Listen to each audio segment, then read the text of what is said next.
What up, people? What's good? Salute.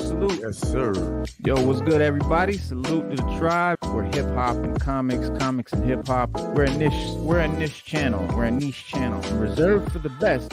It's super dope. I do sell comics. Check me out on Instagram at @6th_element_comic. We do live auctions, live claim sales. I rock with Tooth and Claw. Hit animated television series. The Scotty Young joint, blowing up fast. X-23. So this is dope, man. All right, so this is beautiful.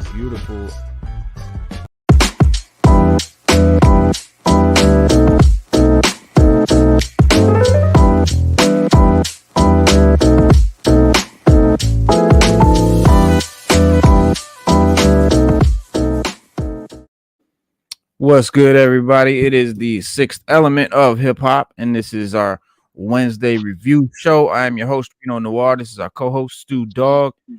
What's good, Stu? What's good, Reno? It is Wednesday review day. We got Obi-Wan episode 3. We had originally got some bad information that it was going to be aired on Fridays continually, but definitely a Wednesday show. We're happy about that. So we could chop it up, man. And we got a lot to chop up because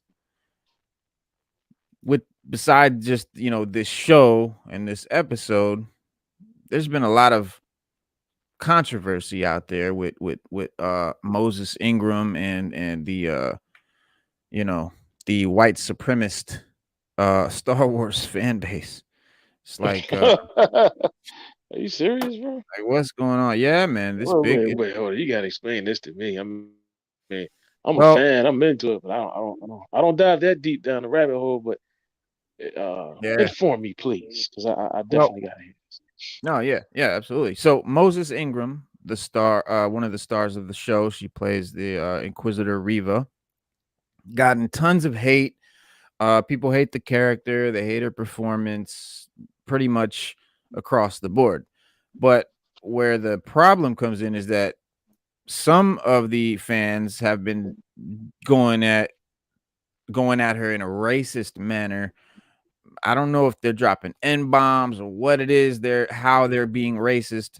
But she said, she's the messages that she shared Instagram stories Monday night include degrading racist insults, threats, and slurs, which she paired with Megan Thee Stallion's defiant anthem, Megan's Piano. She played it, indicating she would neither be intimidated nor look the other way. There are hundreds of those, she said, in an accompanying video.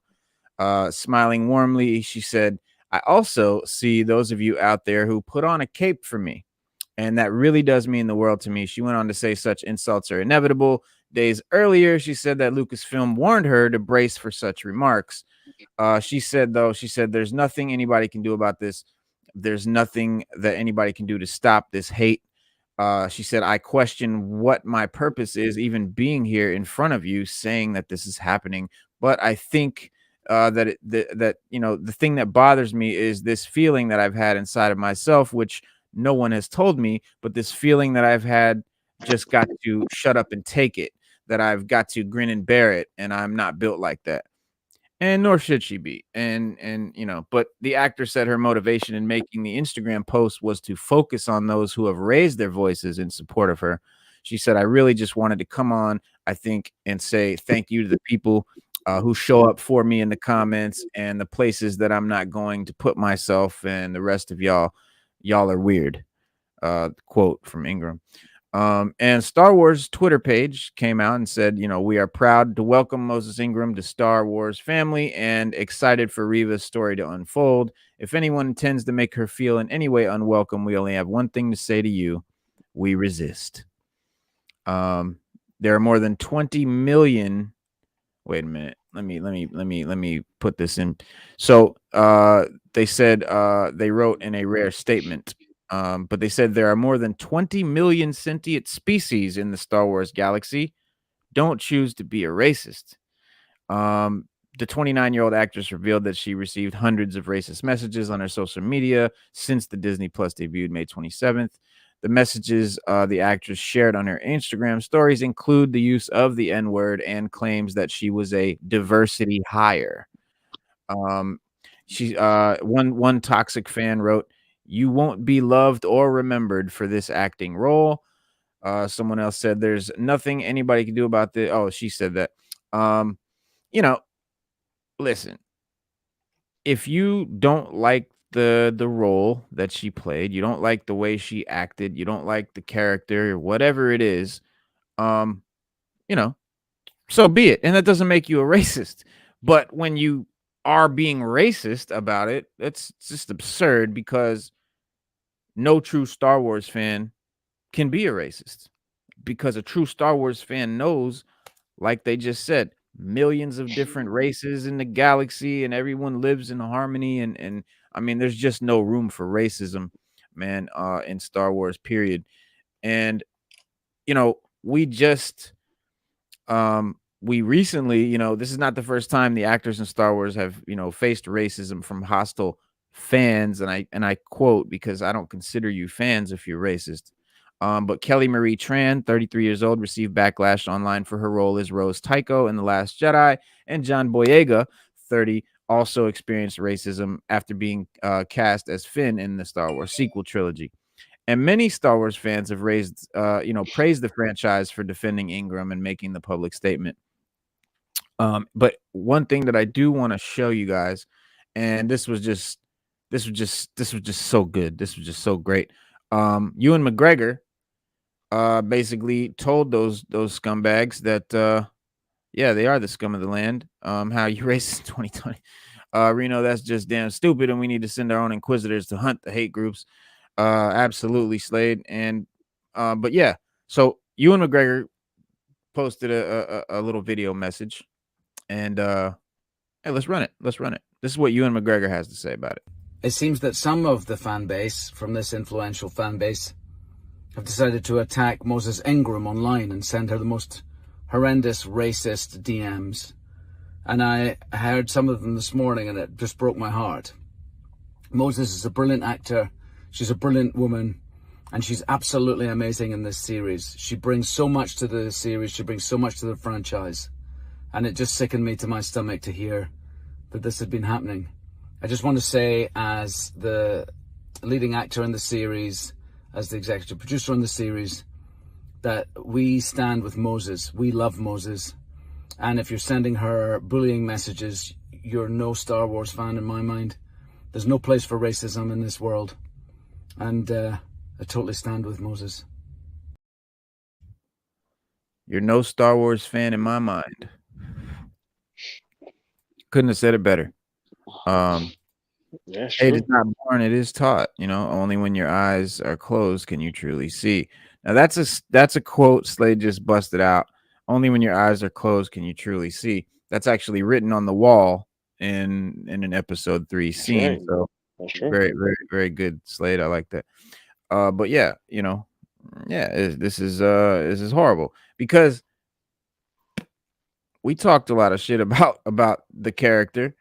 We might not like the character. We might not like her portrayal of the character. We might not like the direction that she was given. We might not like the writing. But I absolutely do not stand for the racist shit. It just doesn't make any sense. And it sucks because true fans that maybe want to express their displeasure or whatever about the character now feel like they can't because they don't want to be called racist. And I saw someone posting a couple things on Twitter, talking about the racist thing, and then they went into saying, Moses, she's the best. This is the best villain Star Wars has ever given us since Darth Vader, which is, you don't have to go overboard. You don't have to, you just don't be racist, but you don't have to like say shit like that. Because come on, you got Darth Maul, you got evil Anakin. You got Kylo Ren. I mean, there's a ton of villains in Star Wars that were better than Reva. But again, that's Reva, and that's the character, and that's the writing. But Moses Ingram, she did her best. She did what they told her to do, and I've never bashed the actors for this show. I 100% hold the director at in uh, responsible, because you could have Robert De Niro do a line, and if you don't give him the right direction, it could be crap. It doesn't matter. You could be the best actor in the world, but if the director isn't telling that actor what the motivation is, or how to do that line, or what they should be doing, or how they should behave, or what they think, or what the backstory, there's so much involved in directing, and the actor is only as good as the director. I mean, we've seen it. We've seen bad movies with great actors before.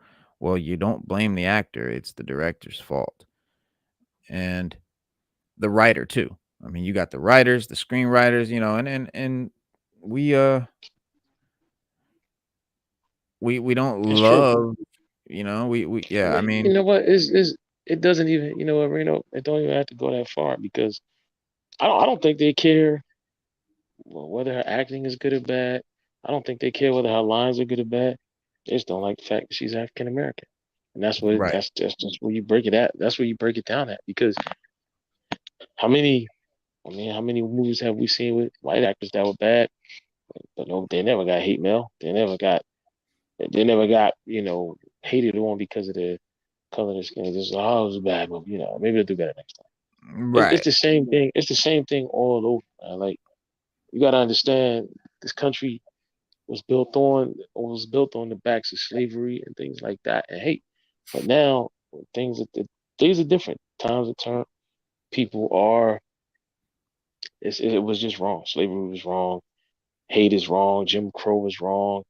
Our era, we have to deal with the residual effects of Jim Crow. And in the Jim Crow era, they dealt with the residual effects of slavery. So Right. like if you lived in Jim Crow, you had a lot of people that thought that we should still be slaves. But now, we're post Jim Crow. Everybody thinks that we should still be whites only, Segregated. blacks only, Right. segregated, right? Where so it it's like Slade said, hate isn't born, it's taught. That's true. Yeah. Because you have to teach that somewhere and you have to have Right. people that believe in it. We saw it in Nazi Germany where Hitler taught everybody to hate and they wanted to take over the world for it. I mean, it makes Because no when you sense. take two little kids, you take two toddlers, a black toddler, a white toddler, and you put them together, they're gonna play, they're gonna have fun, they're gonna hug each other, they're gonna kiss. That's true. I've seen it. Like, there's That's no true. racism is not natural. It's not something humans naturally do. That's something that is taught by like a power and whoever's running shit at the time, and that's how they want to do shit. So yeah, it's definitely something that's taught. It's definitely not natural. It definitely doesn't make any sense. It's completely irrational, completely illogical. There's no sense behind it. But Yeah, that's true. Yeah, that's the 100% true. the we with Star Wars, especially lately, and it has a lot to do with, I blame Kathleen Kennedy and Lucasfilm and the social justice warrior, you know, uh writers and stuff that are running things now at Lucasfilm, because the white male patriarch that they thought was, for some reason, thought was running Star Wars, and they thought they had to combat by knocking Luke down, and Luke's the white male, and so he can't have any place because he's the white male. And so you got a bunch of white males who probably weren't really racist that got offended, like, well, what am I? Like, why is it, I they didn't really get the point that white males have been the lead characters in shit for, since the beginning of Hollywood, and we're trying to get away from that, and or at least, spread it out, but not to we don't have to destroy the white males or make them not have a part, but give parts now to other people. That's Just the just have point. diversity. Like just have Exactly. diversity. It's And you so know, it's just unrealistic. It's just unrealistic that, you would have no diversity and things like that. Star yeah, Wars has never especially been Star about, Wars. and to be honest with you, Star Wars is like Star Trek. It's never been about black or white. It's never been Right. about, gay or straight. Um, It's it's the same thing alien. with Star Trek. It's just never been about none of that. Yeah. As a matter of fact, the whole reason for creating those shows was to get away from those stereotypes. Mm-hmm. I remember watching an interview with Senator Horror, Michelle Nicholas on Star Trek, Yeah. and she said that she was gonna First quit. generational kiss Yeah, she said she on was gonna TV. quit. Said she didn't want to do the show. And she said the person that talked her into it was Martin Luther King. Was like, why would you quit? She was like, I'm the only black person there. You're Mm-hmm. paying me what I should be. And he said, no, you have to do it. He said, because number one, you're doing it because you are the only black person Because you are the only black person there. Yeah. there. He said, number two, he said, you have to do it because you're paving the way for other women, black and white, coming Right. after you. He was Right. like, number three, he was like, it's going to pay off in the end. And he said, and lastly, I'm a big fan. I watch Star Trek every week. Right. Yeah. And she said she was shocked because she said, I never knew. She said, I would have never pegged him as being somebody that sat there and watched Star Trek. And he Right. said he loved it. She said, that's what kept me on the show. She said, I literally was going to quit. And That's she said, dope. he talked me. She said, he talked me into staying on the show. But, and she said, he also told her, same thing. Star Wars isn't about black and white. It isn't Mm. about color, race, or anything. Everybody gets along. It's just about, finding, just different avenues, different things. It's true. Star Wars ain't never been about color. It ain't never been about black and white. It ain't Nah, never it's been always about nothing. it's always been about the fact that there's all these different species and races, and you got droids and humans, and everyone sort of lives together. But then it was like when they went into the cantina and the droids weren't. It was like, we don't like your kind, or your kind can't come in here. Talking to the Right. droid. So they addressed these things, but yeah, I mean, that's Star Wars has never been about that, and it's not like some of these fantasy shows or movies where there are only white characters or white actors because they take place in Europe or something like that, like Lord of the Rings type thing. But then it's like there's all these other races. Why aren't there black characters or black people or even in the human side of it? But Star Wars never had that problem. I mean, you had Billy D in the first, what I'm saying, James Earl Jones. It was always diverse. There was always strong Always. women characters. Star Wars has always been diverse, which is why it was so confusing and so problematic when Lucasfilm came in and decided, we gotta knock down the white male patriarchy and all that, because Star Wars was never about that. So you're really fighting it. You're beating a dead horse. There's nothing to why are you doing that? And so a lot of non-racist white males got offended and started up these YouTube pages and channels and discussions, and then it sort of snowballed into this racism. And they're they're saying that Moses Ingram, you're clearly a garbage actor, so clearly you've been hired because you're a black female, you're a diversity hire. That's what they said in the Instagram posts, the comments to her. So, you know, it- that comes from Lucasfilm doing that with the sequel trilogy and all the new stuff that they're coming out with. And then it gets muddled and it snowballs, and then it becomes this other thing. And then now we're here. Yep. Now we're here. But yeah, I think Ewan McGregor, he nailed it. He was like, you're no true fan. You're not a Star Wars fan. And that's Obi-Wan telling you that. So, you know what I'm saying? Suck on that. Uh eh. But on to lighter fare, on to something more entertaining and more fun. Episode 3. Great episode. Great episode. 100% better. So much better. Better paced. Better Better, everything. yeah, better everything. Better everything. It was But really good. They should have led with this. If this was the first episode, I don't think we would have gotten, any of the backlash. People wouldn't have been as upset. Um, it was just the right balance of all the characters. Nobody was, redundantly annoying.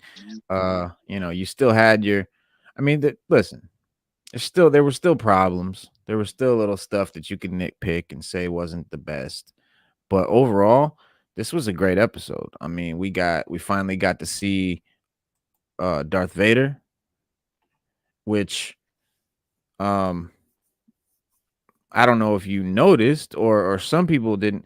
Apparently, they were wondering who was voicing Darth Vader because I guess see James Earl Jones is much older now, right? He's an old dude.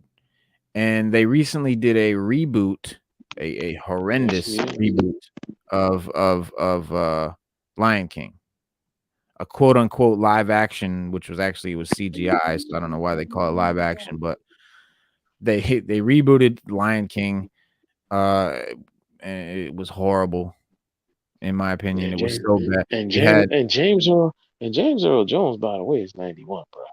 Like, yeah, I that's don't what I'm saying. I don't know how much more. He's pushing He ain't 100, William Shatner, right? He ain't William Shatner running around riding a horse at right? 91.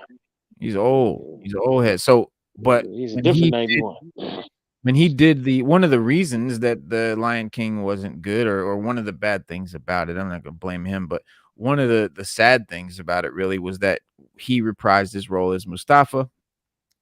And I watched some videos where they sort of played the original next to this one, and you can just hear like his voice, his inflection, his ability to act or portray those emotions or whatever. He's 90 years old. Like, what do you expect? So a lot of people thought this wasn't him doing Darth Vader in this episode, but it actually was. Um, this was actually James Earl Jones. Darth Vader's Sounded good to voice. me. Yeah, he sounded Sounded great. good to me, right? He sounded phenomenal. Sounded just like the original. I mean, he's spot on. He killed it. This is definitely not a Lion King issue. This was great. Darth Vader's voice has long been integral to helping sell the character's menace and the real weight that he carries. And is definitely no different in episode 3. Thankfully, he sounds very familiar with no real changes in his previous appearances. And that's because James Earl Jones is voicing him here. It had previously been speculated, like I said, whether Jones would return for the show or if Vader's voicing duties would pass on to someone else. But if the unmistakable tones weren't enough, Obi-Wan episode 3 credits also confirm that he is voicing Darth Vader here. But yeah, a big reason that there had been some doubt over who would voice Darth Vader was the previously confirmed return of Hayden Christensen as Vader, who'd be stepping into the suit properly after only briefly donning it at the end of Revenge of the Sith.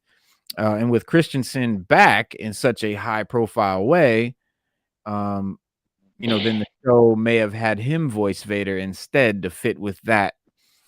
However, that wouldn't have been the right call, because as great as Christensen's return is, James Earl Jones is the voice of Darth Vader.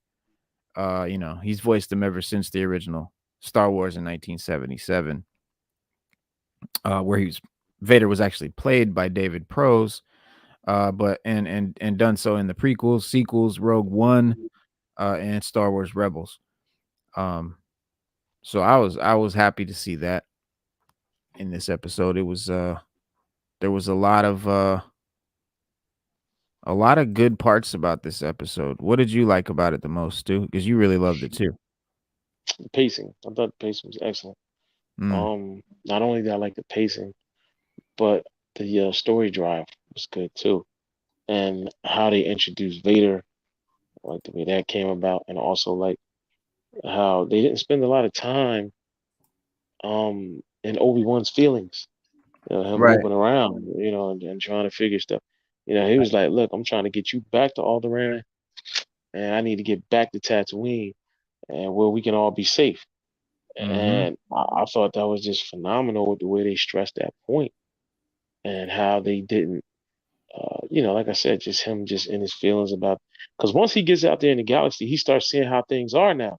Right. Like when they got to the one mining planet, and he was like, "Man, this wasn't like this." Like, and they strip mined the place. The Empire just they stripped the whole place.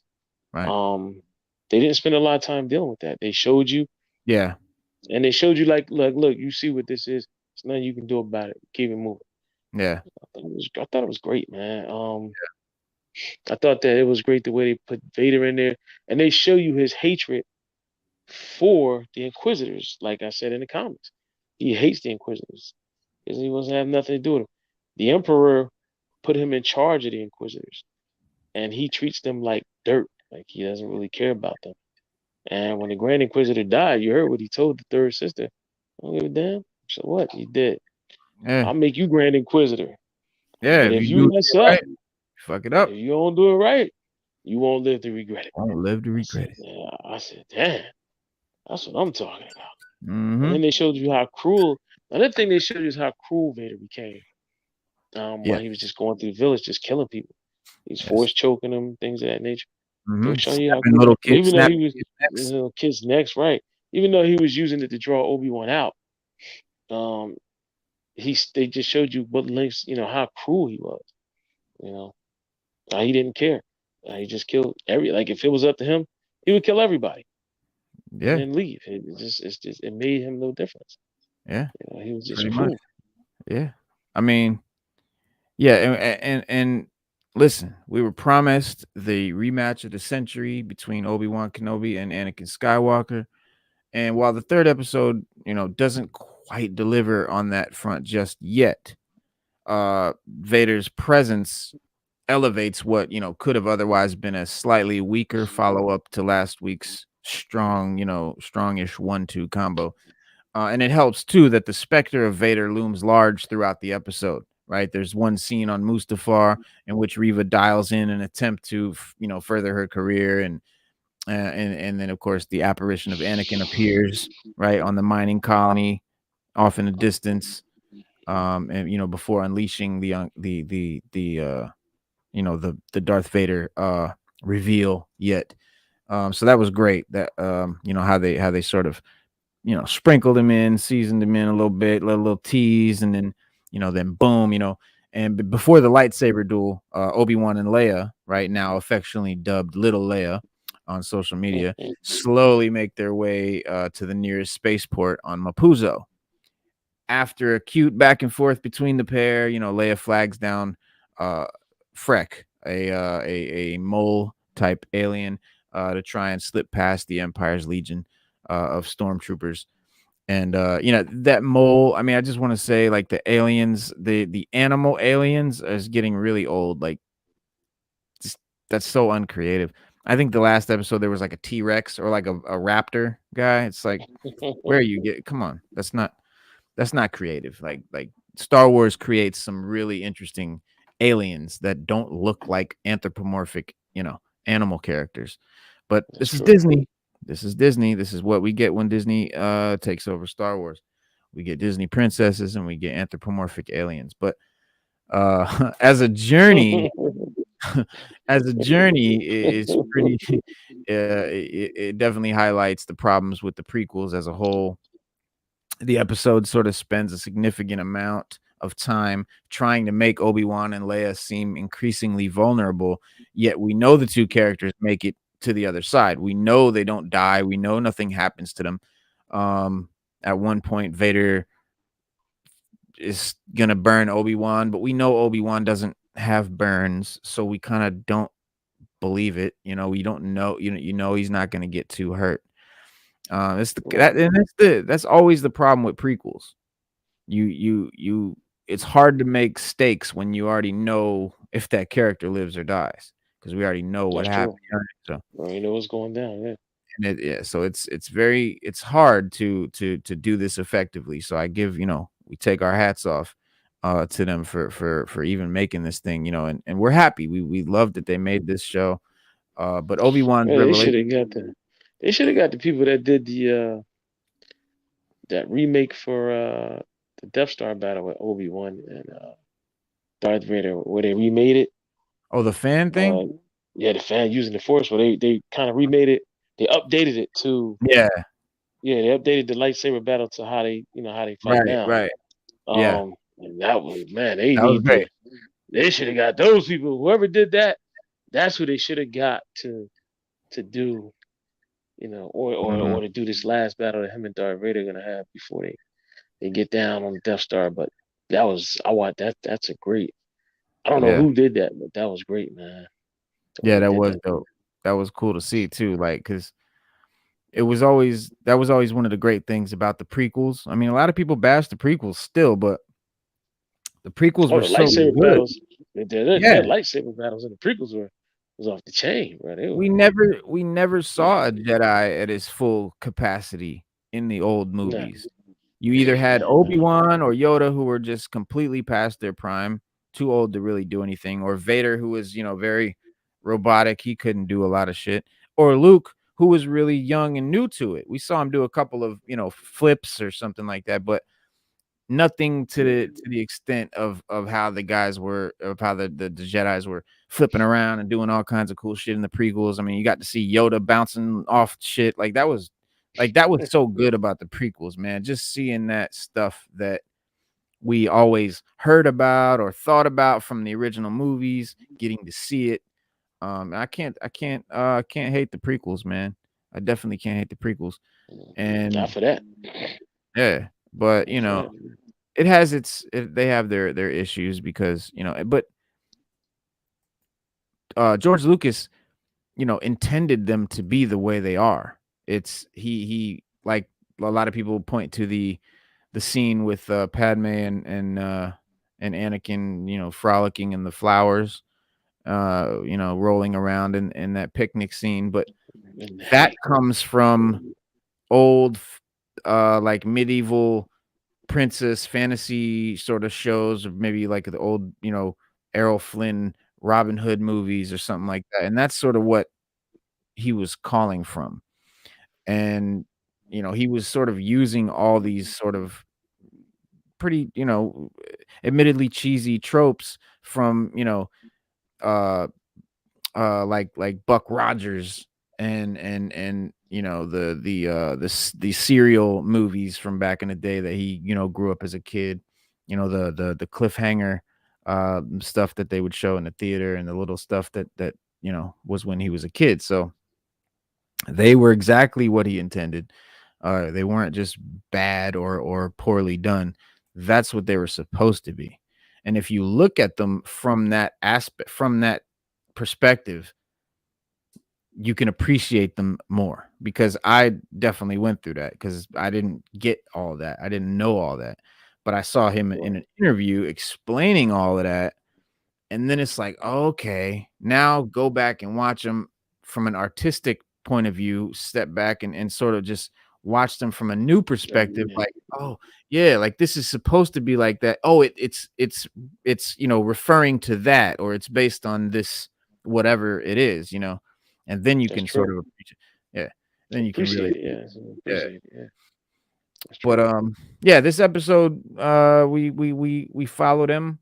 They after they leave Mapuzo, the Inquisitors reconvene, and they show, in the previous episode, the group seemed more like bickering children, but here we have Moses Ingram's Riva commanding a slightly more complex scene, while the internal politics of the Empire almost uh, always boils down to who will be the first to stab someone in the back.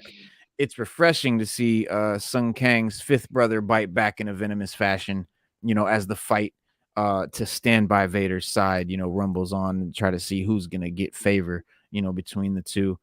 So they set that up. And later we have Leia / Luma slip of the tongue, where Freck sells his hitchhikers out to the Empire, and we get a little snatch of action there. Um, where the first two episodes floundered somewhat in that regard. You know, here it's a far more, snappier. Ewan McGregor is clearly far more comfortable in his choreography, and there's a lot more action, and he's doing his thing with the blaster, and The he's right on. blaster, yeah. And then Leia and Obi-Wan are saved by the Imperial spy, Tala, which is pretty cool because the actress that plays that Imperial spy was the wife of Pedro Pascal's character in Game of Thrones. So Pedro Pascal is the guy that plays Din Djarin in Mandalorian. He's the star of Mandalorian. He's Mando. And so him being in Star Wars and her being now in Star Wars, I think it's just pretty cool that they were a couple in Game of Thrones, and now they both got a role in Star Wars. That's pretty dope. And she sort of spirits them away to a secret tunnel system to help them flee the planet, except Obi-Wan doesn't want to go. He doesn't go because he senses something, and he tells Tala to take Leia, and he's gonna go deal with this imminent threat. He's pretty sure it could be Vader. He's kind of, but if you weren't already like, oh shit, like when Anakin first appeared earlier in the episode, when he sees him kind of in the distance there in his robe, uh this is when it hits. Darth Vader is here, right? And he's both the classic Vader from the original trilogy with James Earl Jones' voice, and Rogue One's sort of horror slasher. He even, like we said, he's choking out innocent people, he's snapping kids' necks. You Next, know, yeah. like Cashing he's checks. He don't even word, care. yeah, he don't give a damn.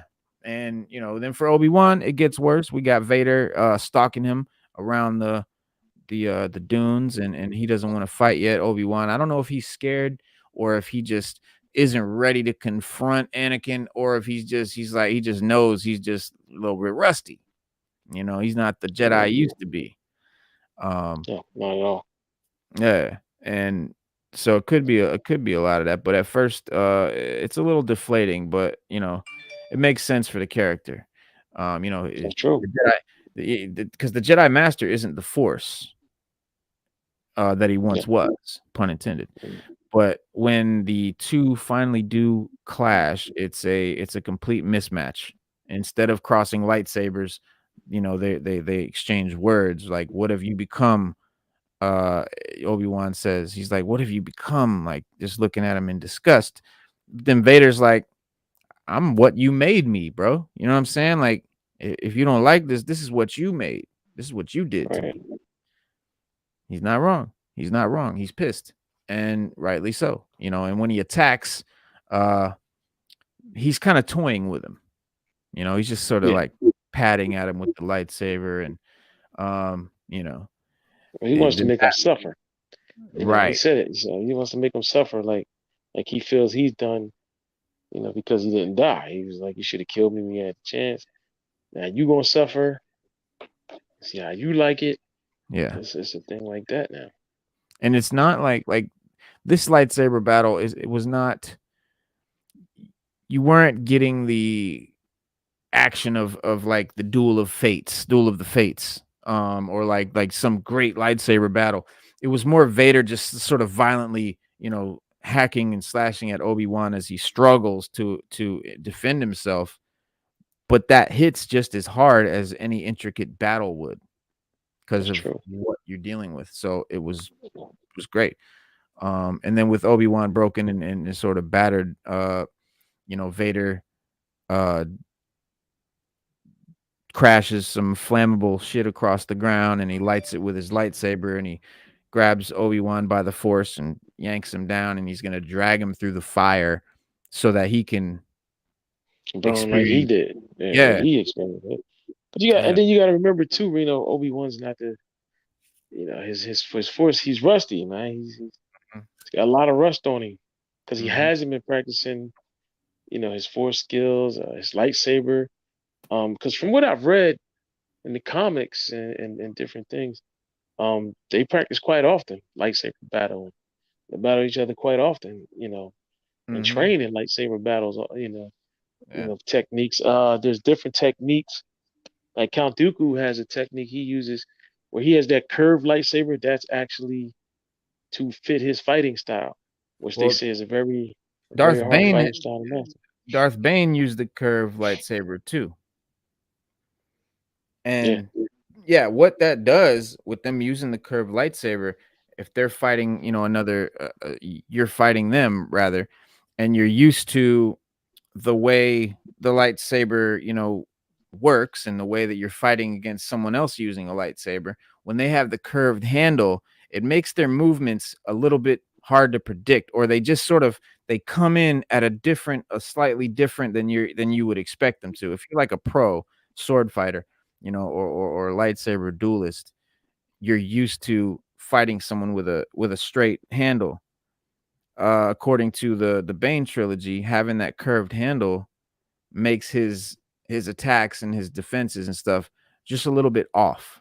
So it just confuses the other person. It kind of puts them at a slight disadvantage. And so, but this the reunion was great.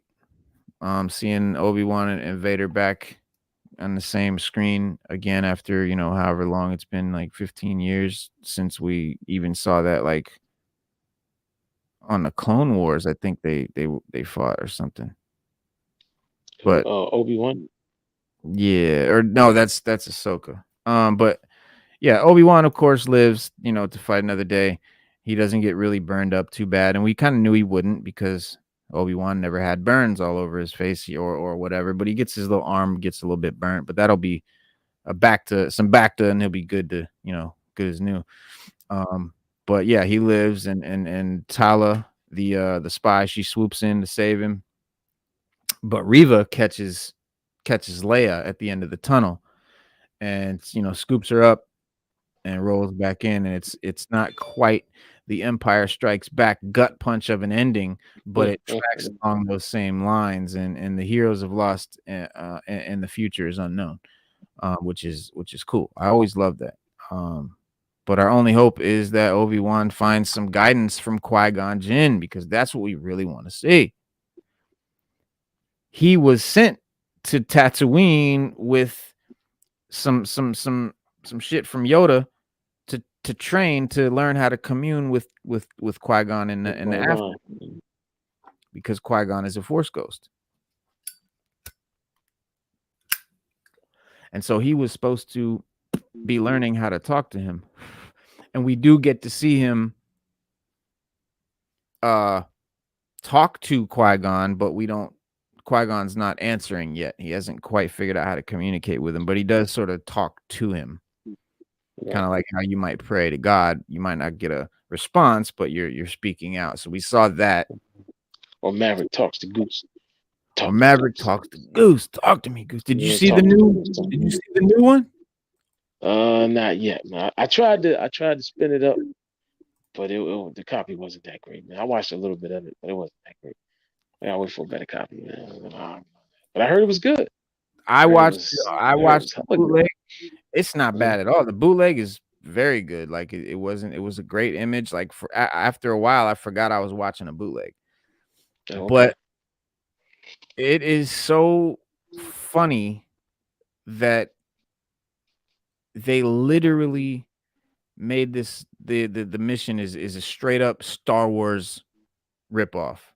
Like not even trying to hide it. Their mission in the movie is they've got to fly their jets in a canyon and fly it through the canyon until they get to a point where they have to shoot a missile into a tiny hole, an air vent in the base of a bunker that they're trying to hit, and they got to fly up out of it as soon as they do. I mean, it's straight up the Death Star. It's Luke flying through the canyon, through the Death Star, corridor, and shooting that torpedo into this small little air vent. Like it was exactly that, and I just thought that was just so cool that they bit Star Wars like that. Norrin Rad, what's good, broski? All right. Top Gun was Yeah. great. He loved it. I ain't watched it yet, but screw it, I'm here. Yeah. Well, we just went. We just sort of. Uh, I just sort of like described what happens in the episode, so no more. I don't think we'll be doing any more spoilers. But um, yeah, dude, Top Gun, bro, straight up Star Wars, man.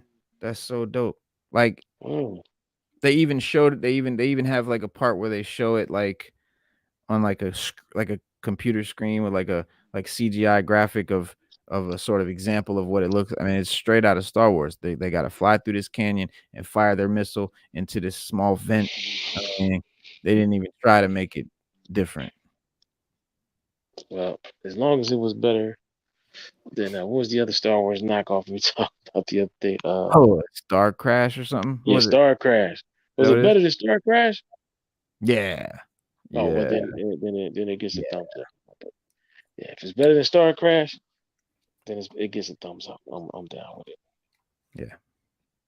Um, got this from my homeboy on Instagram for my birthday. Show y'all That this. is that is that is phenomenal. Phenomenally Did you phenomenal. read it? So Did you read it? no, no, I flipped through. This is one of those that's gonna be all about the cover for me. I'm not really into the comic itself. But this is my boy John Jang, who you guys have seen on our show. Is my favorite cover artist. And yeah, he drew this Darth Vader, and this is a foil variant. I mean, like super foil, like straight up mirror. But yeah, the inside is about I mean, you got Ray in here. So it takes place. It's called Star Wars Adventures. I mean, you can see right here it's more of a cartoony type comic with Ray with Ray and them. But so not really the stuff that I read. I don't dig Ray. I don't dig the sequel stuff. But I love this cover. Big shout out to my man Vader's Taters on Instagram for looking out, man. That's a hell of a cool ass present. This is like Vader's 100. Yeah, Vader's Taters. That's his name. Uh but Mm. so there's two versions of this. There's the non-foil version, which is going for like $30 on eBay, and then this foil version is going for like $120. So that's $120 gift right there. I really appreciate it, man. Big shout out Vader Taters. Go check him out on Instagram. And yeah, Jang is an awesome artist. He's my boy. That's one of my favorites. James, yeah. Oh, there we go, right there. Vader's Taters. There he is. Shit, it's my brother. What's good, Vader's homie? Taters. Yeah, man. So yeah, that's how you spell his name, Vader's Taters. Check him on Instagram. Yeah, you can get one, Slade. You can get one on eBay. You ain't getting mine though. Yeah, man. That's Nah, what's up. it sound. Listen, episode 3. I just had to say it. Real. It's dope. Um, much more pleased this time around than I was the first time around. Mhm. Much more entertained. Much more Inquisitors. Much more Obi-Wan. Much more. Yeah, It had a much more Star Wars feel. it did. It was just. It was spot on everything it should have been. It felt more like the episode ones, like like the prequels. It felt more like those than it Mhm. did, regular Star Wars Empire Return. It felt more like those, like that right there, where you see Obi-Wan, and he also what people have to understand is Vader's stronger now because he's a lot more robotic. So, he's got a lot of augmented parts on his body, so his strength is a Mhm. lot stronger than what Obi-Wan is used to. That's And why he fell Obi-Wan is down. he's a lot weaker Yeah, than he yeah. should be He's as weaker well. because he's older, one, and two, his skills are dull. Yeah. And it was great to Oh, see that they kept that they let or that James Earl Jones was able to do Vader's. I'm like I'm scared for the day, man, when James Earl Jones just ain't able to do Vader's voice anymore. And what will we get? Who will do it? I'm I sure do that know they there's can do like a because I know they there was something I watched before. I don't know what it was. I interviewed and the person that did it, I think they were dead or something like that. But they had their voice digitized, like it was. So they Mhm. used, they used the digital recreation of the voice, Right. and it was spot on. I was like, Yeah. man. So as long as we keep using his voice, they'll have something to use, moving forward. That'd be great. Because a lot of people speculated that, maybe it would be Hayden Christensen. Like, can you imagine like doing Hayden Christensen doing it? That would just be whack. It would be whack. Because we never thought that that's how Luke's father sounded. I mean, when in Empire, when he takes the helmet off of Vader, and we see this crusty old white man that's clearly not James Earl Jones, we we hear the voice. We see this guy don't sound nothing like Darth Vader. So it was the suit making him sound like that. So it wouldn't make any sense for them to change, or for them to have Hayden, do that voice. It's Vader's. It's James Earl Jones that sounds like the suit. It's the suit that sounds like that, rather. But yeah, Vader's Tater. Yeah, Vader is putting in that work, striking fear in the hearts, snapping kids' necks, like not giving a fuck. Cashing large checks. He He's has a doing what large he had to check. do. You know what I Yeah. mean? I mean, look, break it down. They personified Vader in a good way. They showed you, like I said, how cruel he was, how unforgiving he is, how he was just relentlessly killing for no reason at all. Right, Um, and that's not what they taught him. That's not like Obi-Wan said, "What have you become?" Obi-Wan's right. like, "Damn, like, you nowhere near." And even if you go back and watch the original Star Wars, Obi-Wan says it then.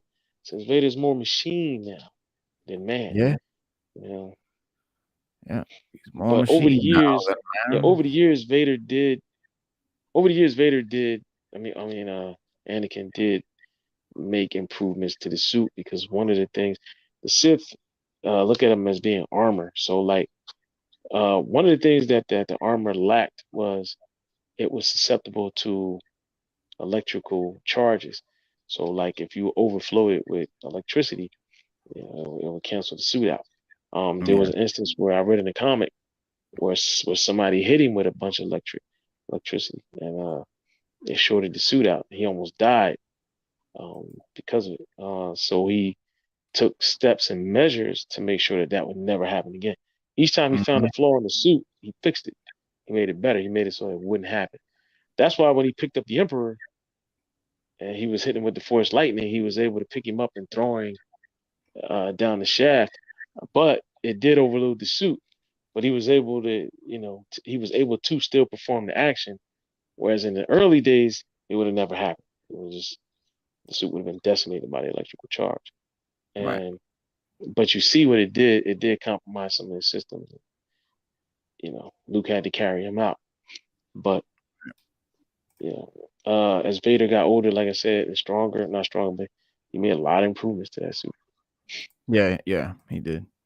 Yeah, he had to because yeah, the Emperor was just fucking him over by putting him in that thing. It's was far outdated tech at the time. Um oh, changing the can see your arms in the background. If James Earl Jones was never able to do the voice, get a guy who did in Fallen Order. Yeah, it wasn't that wasn't bad. The Fallen Yeah, that Order wasn't Vader. bad either. Yeah, Fallen Order Vader. Yeah, that was good too. Yeah, that was good. Um um so kind of changing the subject here. We oh, hold on. Vader says one thing I liked about them showing the suit up scene is how it literally was nothing more than a torture suit. You notice that the four spikes piercing his stomach from the box, yeah, and his Yeah, brain and all that shit. Also, probably had to improve it just to keep himself going. Yeah, yeah, but the emperor, like you said, the emperor put him in that suit to keep him from being able to, realize his full potential, to keep him from killing the emperor. The emperor knew that Anakin was way more powerful and had way more potential to be way more powerful, and having him in that sort of iron lung, you know, suit that sort of encumbered him, was one way to keep him from being able to, to eliminate him, too early, because it's the sort of duty of the Sith's apprentice to one day kill the master. That's their duty. If they don't aspire to kill the master, if they're not powerful enough to kill the master, then they're not worthy of being the apprentice. That's Um, true. but yeah, to change the subject, I just heard this, and I know we talk about Wolverine a lot, and who's gonna play Wolverine, and what kind of Wolverine we should get, and should it be a Hugh Jackman type, tall leading man kind of Wolverine, or should we get the short, stocky, comic book, uh, you know, animalistic Wolverine? And we know where my where I stand on that. I want a comic accurate Wolverine, because we haven't had one yet. I love Hugh Jackman's Wolverine. He killed it. He did a great thing. Hugh Jackman's Wolverine is Hugh Jackman's Wolverine, and it's great. He did like 15 movies. But let's get the comic book one too. Let's have that too. But so some fans have sort of, I don't know, nominated Carl Urban from The Boys, and I'm kind of digging it. Like, that's kind of hitting. He would actually kill that shit. I could see that happening, man. I could see him doing that. I can really see that. I could really see him playing that very well. And he responded to the internet fan casting of him as Wolverine. Um, you know, and we know, like I said, Hugh Jackman played the shit for, he brought the character to the screen, from when was the first movie? I think in 2000, X-Men, in the year 2000. And Jackman went on to play the role 8 more times. His last appearance was in 2017's Logan, and of course Logan was intended to be the final one. Like, that was his Black album. That was his I'm retiring, I'm no longer Wolverine, uh, after, his nearly 2-decade run. But Wolverine, even though Hugh Jackman's done, Wolverine is definitely, we still got to have Wolverine in the MCU. Marvel's MCU has never had the rights to Wolverine until now. So we never had the X-Men possibility until now. And so now that Disney has acquired 20th Century Fox and they own Fox, then, so we should definitely get that. And some actors put forth a potential new Wolverine, like Jason Momoa. I don't see it. Tom Hardy. No, Tom Hardy, I definitely think don't see it. I think Tom Hardy could do it. Jason Momoa, no. But they seem unlikely, as they're already pretty established as other comic book characters. And some like Keanu Reeves, Brad Pitt. I mean, like, what? We're going the wrong Why? direction. Why? Yeah, why? And then Why there's like Brad wild Pitt? cards like Daniel Radcliffe, who for whatever reason, became a big Wolverine fan casting. It's like Harry Potter. No, what are we? We're going the wrong way, guys. Somebody But said Conan O'Brien. Conan O'Brien.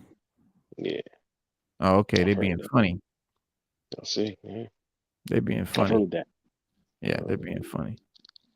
But yeah, Carl Urban's tall. He's not. He's not. But if they're gonna go with that, because they're gonna do one of two things. They're gonna try to recreate what Hugh Jackman did, which is, I think, the wrong fucking choice. I don't think you can. He's too solidified in that role. So anyone you pick that's sort of like him is just gonna get accused of not being as good, like, or compared. But if you pick someone that's completely different, they're short, they're stocky, they're they're growly, you know, they're just not the leading man type. They're not afraid to wear a fucking mask, you know. That's gonna be that won't be compared to Hugh Jackman. That will just be okay, that's Wolverine, or it's a Right. Wolverine. But trying to do, you know, one of these, you know, Brad Pitts and it's just gonna get compared to Hugh Jackman, and you don't want that. You don't want that because he was too It'll good. be like Batman. Instead of just finding somebody really good to play the role, everybody compares it to Michael Keaton. Right. Same Yeah. thing with Joker. Yeah. They just do the compare. Yeah. We'll just have to wait and see who they pick, man. They're gonna do an X. There's gonna be another X movie dropped on us. Me personally, I think they should just recast everybody, even Professor X. Just Mhm. recast everybody and roll with it, and Yeah, see they what have we got, to. and Well, then they make it will. better and make a better X Men movie. Yeah. Make it better. Well, I mean, except for Professor X, because I like the young Professor X. You can keep him, but just Yeah. keep him moving. Yeah. Recast everybody. You know, Carl Urban, out of all the fan castings, out of all the potentials that I've heard, um, I think he looks the best face wise for Wolverine. I could see him really doing it. I don't really know how tall he is and all of that, but so far the people have picked, they're just like I said, man, you're going the wrong way. Um, but Carl Urban seemed tickled about it. He said, "Oh, really?" He said, "That's flattering, but you have to think rationally about it." He said, "I'm what, 2 years younger than Hugh Jackman?" Which he's closer to 4 years younger, but I mean, he said, "I mean, if I was a studio looking to cast someone as Wolverine, I'd pick someone I'd get 3 films out of. You're not gonna get 3 right. films out of Carl Urban unless you want a 65-year-old Wolverine." Which, you know, he might not just be, you know, sort of showing his humbleness by offering up reasons why he wouldn't make a good Wolverine, but in truth, the fact of his, you know, relative maturity is not a great argument against playing Logan because, you know, as being a little older or more grizzled proved to be an asset for Jackman, you know, in the There's role rather no- than a liability. So, you people out there gotta understand something too. Time is a valuable asset. right. These guys, listen, these guys have made money, they've made movie, they lived their dream. Some of them just like, look, I did it.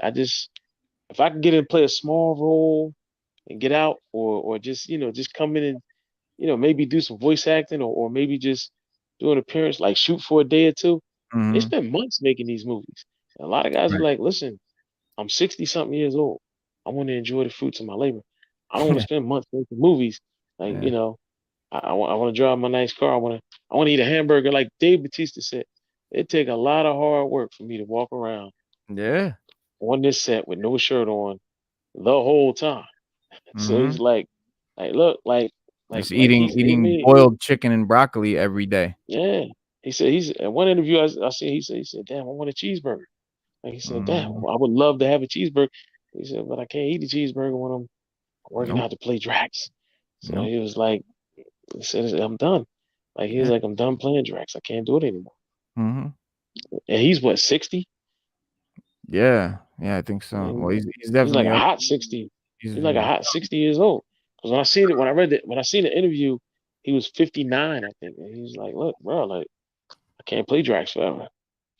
yeah. So And I'm ready to he's play old Drax. I'm ready to play old Drax, not he's young 10 Drax. years older than me, so he's 52, 53. Okay. Yeah, he's born in He's up there. 69. I He's was up born there. in 79. But yeah, he's up Damn, there. he's 69? But Carl Urban, see the thing with Carl Urban, indeed, you know, fans likely focus on Urban as Wolverine because he's the right age range to play the character the way Jackman did. As a surly, right, grizzled, old, world weary, you know, superhero being forced to fight against his will. Wolverine was never like a young kid.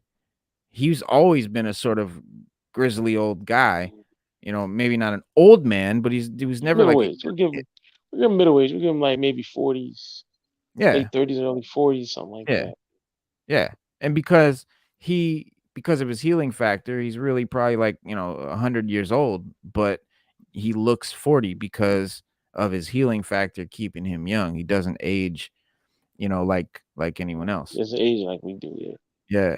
But, you know, it obviously remains to be seen if Disney agrees with any of these fan castings, or what kind of actor would be best to play Wolverine. We don't yet know when X-Men do finally join the MCU.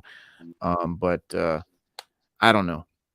I will just I won't really be happy unless they pick someone that can play the character like the comic books, portray him to be. If he's comic accurate. If but I mean, if they play it good, then they play it good, then we're happy. But we just don't want another. We don't want an actor, trying to recreate what Hugh Jackman did or comparing to what Hugh Jackman did, because he's just he was too good at it. He was too good. He iconicized the role. Like he made it his own, which is hard. Is going to be hard for any actor. But I think if you go completely comic book animalistic Wolverine, where it's not even comparable to Hugh Jackman, then they'll literally judge it on its merits. But if he's comparable to Hugh Jackman, he'll get compared to Hugh Jackman, regardless of how good or not that he is. This is true. Like I said, we're just gonna have to see. In my opinion, my book, recast everybody except for Professor X. Give us that young guy that played Professor X in the other movies, and just move on down the line. We're good. Yeah. Um. Let's see. What I missed a whole lot of comments here. We got things to um I hope it will. I kind of hope it will, Norn. I hope it'll be an un you know a not a famous actor. Because I feel like if they use a famous actor, it's gonna be compared to Hugh Jackman. It's gonna be some leading man that's not gonna want to wear the mask all the time and all of that shit. We already had that. That's cool. We did that. Let's do something else. Um Keanu Reeves would be a better Johnny Blaze. I agree there. They should retire Professor X. Professor X, I think that they should do the um House of X, Powers of X storyline personally, but where X Professor X is a younger dude. Um, but yeah, Well, that was one of the reasons why Marvel started rewriting X-Men. They didn't know if Disney was gonna get Fox. And they saw that Fox was just milking it. right, They were literally milking it, right, and they were like, "Look, you know what?" And then Fox didn't want to give up the rights. They didn't want to work with anybody. They wanted to right. do what they wanted to do, and so they were like, "Okay, we're just gonna rewrite the whole X-Men story.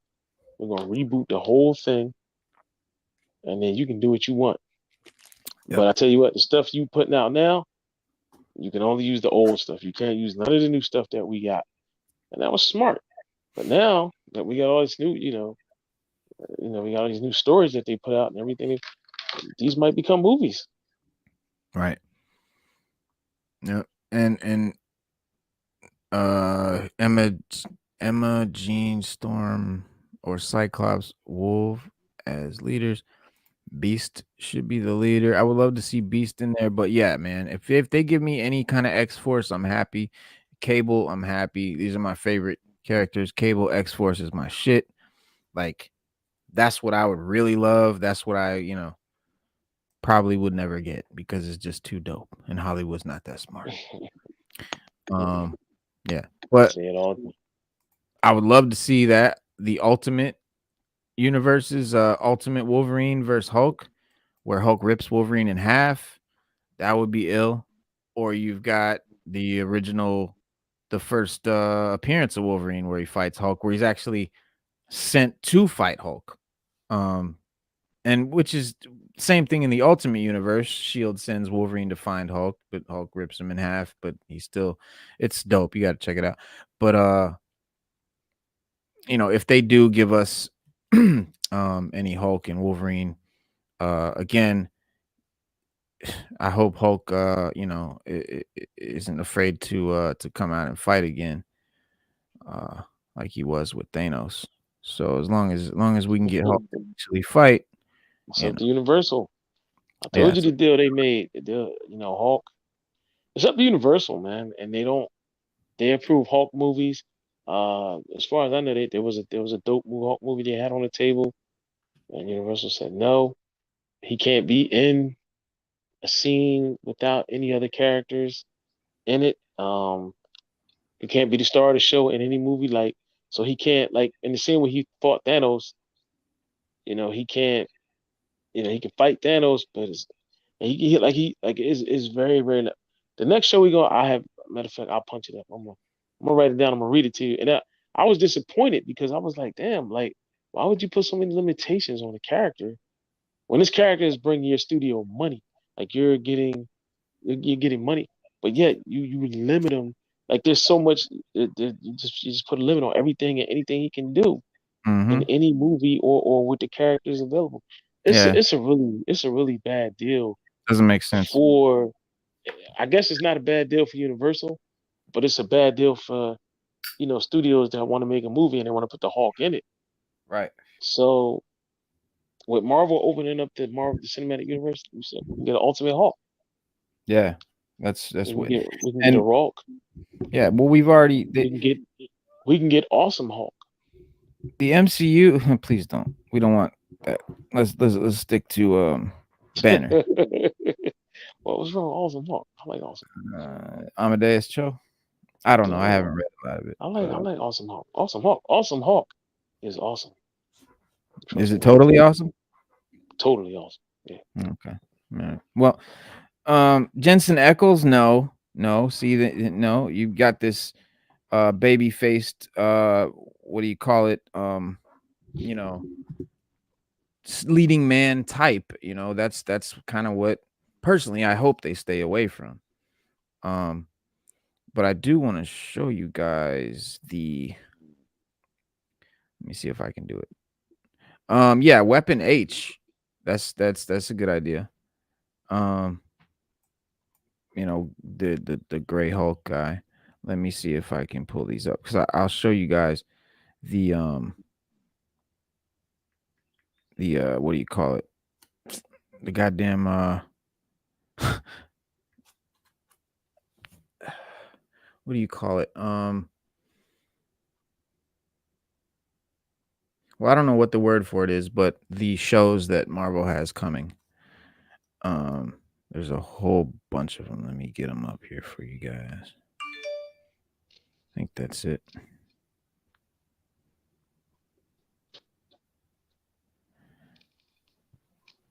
Weapons Plus is one that they're gonna make too.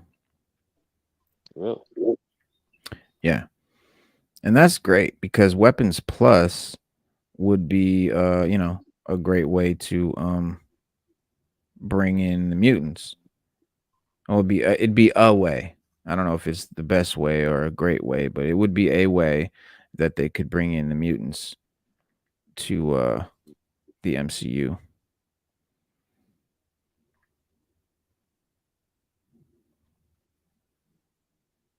I'm having to email all these to myself. All right. Hickman is gonna have a lot of influence with how Disney handles X-Men. I really hope so, man. I really do hope so. But yeah, just before we sort of wrap it up here, I want to run over the upcoming shows real quick, and we'll chop that up here. Let me get this out there. Why did only? And I don't know what a Koyi is, but that's coming.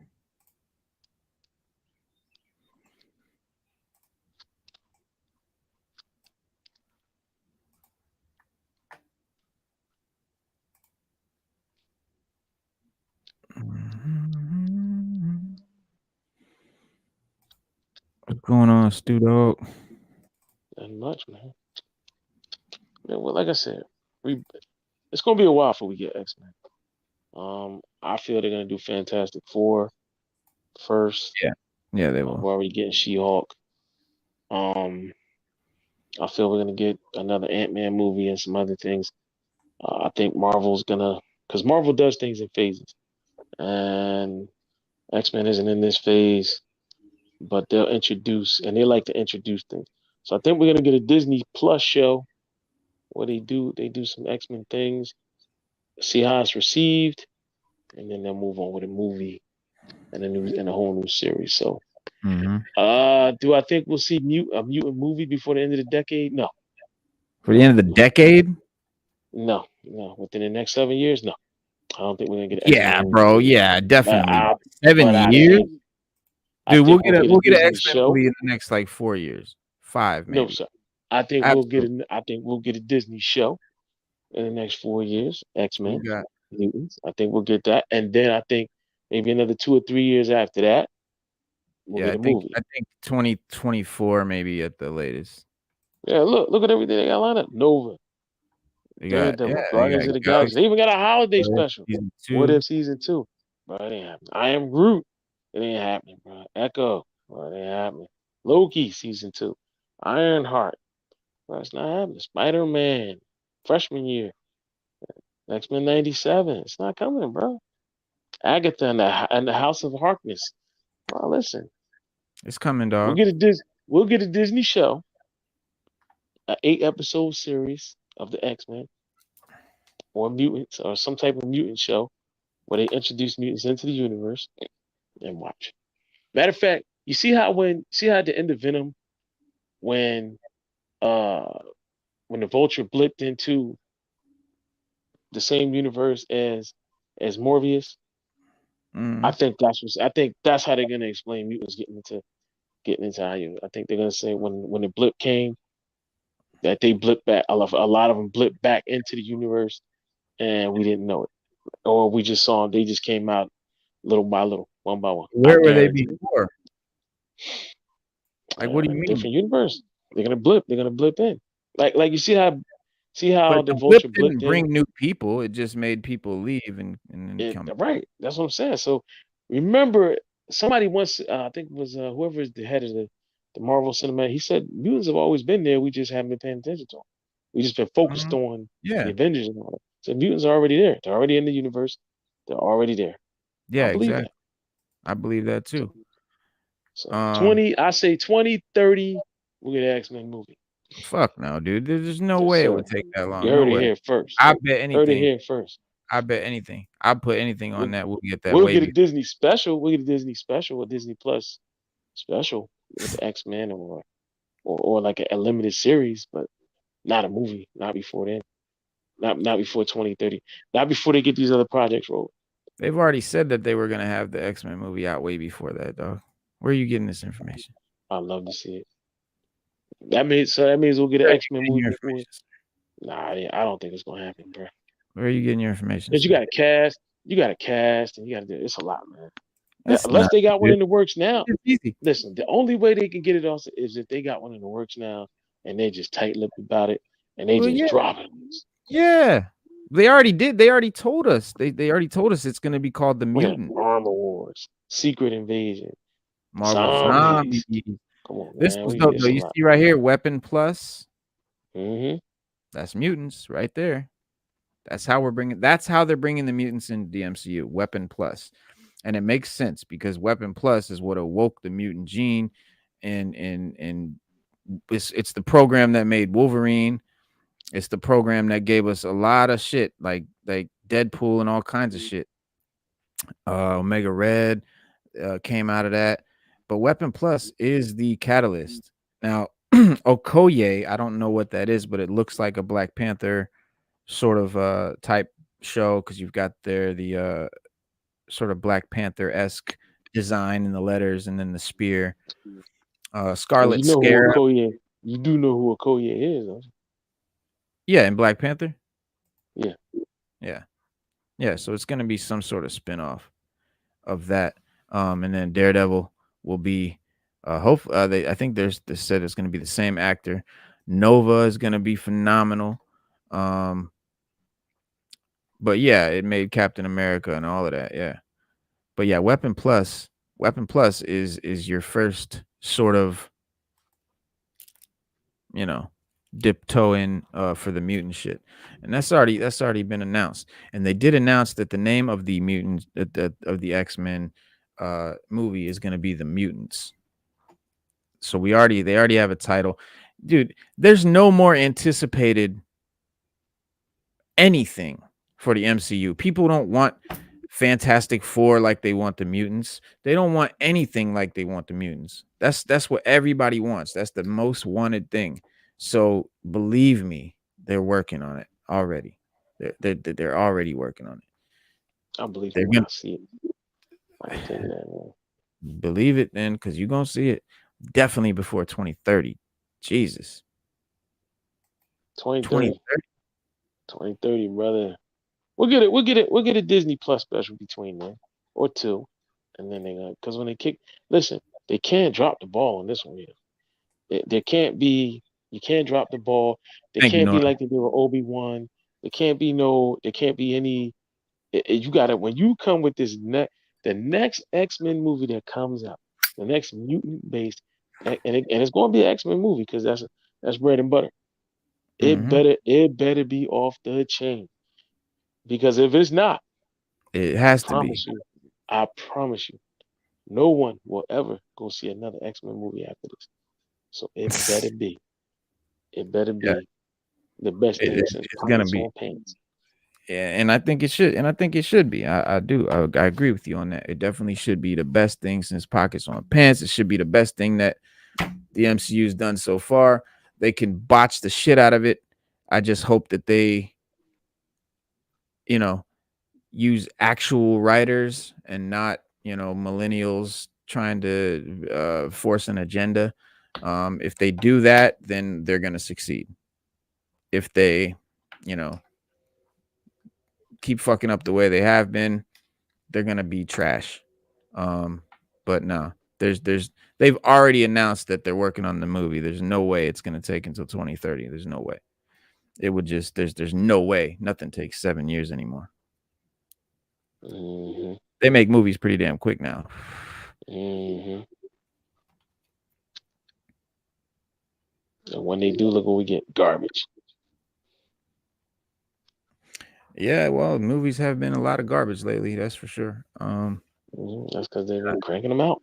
They're cranking Take them your out. time. Take your time. Make a good movie. They're cranking them out. And Rome that's wasn't built in a day. yeah, and I'm not I don't want them to rush it, but at the same time, I know that they know they have to do it. They have to do it pretty damn quick. They have to do it soon. People are just getting. I mean, look, we okay. Who did, are we? Did somebody who wants this? What is this? Who wants this? What I even want is it? Groot. I want Echo. What is Echo? Tell Echo, me come on, man, bruh. You don't. what's Echo? I'm not even gonna go there with you. I'm not even gonna go there with you. We talked about Echo on here before. Echo's the chick from Daredevil. She was in love with Daredevil. That's the one that Kingpin trained. Uh, okay. At the end of the girl that shot Kingpin in the face at the end of Hawkeye. That's Echo. Hmm. What would she? That's why they bringing back Daredevil because you're doing Echo. You do Echo, you gotta do Daredevil. That's why they doing the Oh, Daredevil Kingpin's story. daughter. Yeah, Mhm. dude, that shit's gonna be lame. No, it's not. Echo was dope, right? You never read the comic. Well, no, Oh, we're it not did. That gonna doesn't. That's irrelevant. That's irrelevant. The comic is dope. Like in the comic, is great, but the show rather is gonna be lame. Watch Disney Plus show, bro. I'm excited about Echo, man, because that gives us Daredevil back. And what did Disney just announced? Daredevil. I'm excited for anything that they do because I love just to have the content, but I really am just sort of what's the word? Like I'm just sort of like over it, man. It's like at this point, like I've accepted the fact that the people running this shit are just not fans. They're not fans of the material, so we're not gonna get what we should get. We're going to get what they want us to have, but at least it's something, and at least it's better than what we got, when I was a kid. So I'm happy for it. I'm happy for anything that comes out, Marvel or Star Wars. But it doesn't mean that, I don't think they could have done it better or they should do it better. But I think Echo is a dope idea. It's a dope character. And it's cool that they're making it. But my point is, like, that's not what people have been asking for. Nobody, no Marvel fan has just been like lobbying, heavily. There's no big community that's just lobbying for Marvel to please give us some Echo movies. Like, that never happened. You know, um, Agatha, House of Harkness. Like, okay, cool. You're doing that. So it's like, cool, we accept it. Oh, you're doing the Echo show? Cool, we accept it. But who asked for it? You know what I'm saying? No one asked for it. People are asking for the mutants. People are begging for the mutants. They're like, please give us the mutants. Like, Fox botched it. We had decades of shitty mutant movies because Fox just sucked when they did it. And the MCU has been so great. Maybe we could see a good mutant movie finally because the MCU has sort of, figured out a great formula for making superhero movies. Give us a mutant one. So, I mean, like, there's nothing more wanted in the community than the X-Men. Like, that's the most wanted franchise that they could ever do. So I do think that we will see it sooner than later. I do think it's going to be a while, but I don't think it's going to be 2030. I think that's just a little bit pushing it. But yeah, waste of time and money. Yeah, man. But and Native American representation is dope because we don't have a lot of Native American superheroes. Definitely that have their own shows and stuff like that. So, and that's, you can bet and guarantee that's why they're making Echo, because they sat down at a table and they said, what races haven't had a superhero movie yet? What genders haven't had a superhero movie yet? And that's how they come up with who they're going to make and what they're going to make. And that's just the way it is nowadays. That's just the way the people sitting at the helm of these companies at Disney and shit. That's just what it is like now. That's just what they're doing now. So that's what we're getting stuff based on. We're not getting it based on what's the dope comic, what's the best comic, or what do the fans want the most. That's not what they're basing it on. I'm just glad they're showing Vader like he is in the comics. Yeah. The one thing about Disney wants to push diversity however possible, and that's cool. But do it within the real story. Don't create a new story just to push diversity because that's lame. It doesn't get the point across. It doesn't do any good. But yeah, Darth Vader, you can't really botch Vader. I mean, he's, you know what I'm saying? Like, what could they do? Make his armor pink or something like they you can't. What can you do? So that's one thing we can guarantee is always going to be dope. But yeah, guys, that's our show, man. It's an hour and a half. It is Wednesday, and we're going to be back Saturday at 6:30 p.m. Eastern Standard Time, as always, for DC Power Hour. It is now that we know that Obi-Wan is going to be on Wednesdays, so we'll be definitely back to chop up episode 4 next Wednesday. And don't forget to catch me on Instagram. I do sell comic books on IG occasionally. And you can find me on IG at 6th_element_comics. And watch out for my live comic book sales.